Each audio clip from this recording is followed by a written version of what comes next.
Дуслар, кар бөртекләре турында күбрәк беләсегез киләме? Алайса, әйдәгез минем белән.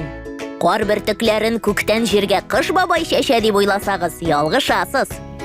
Күлләрдән, елгалардан, океаннардан су парга әйләнеп югарыга күтәрелә.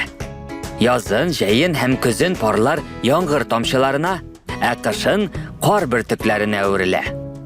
Дөресрәге, югарыдагы салкынлыктан су парлары суына һәм кечкенә кристалларга әйләнә. Кристаллар бер-берсе белән тоташа һәм инде шуннан соң кар бөртекләре барлыкка килә.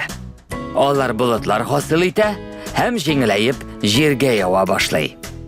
Төзелеше буенча кар бөртекләре бер-берсенә бик охшаш. Шулай да галимнәр аларны берничә төргә бүлгән.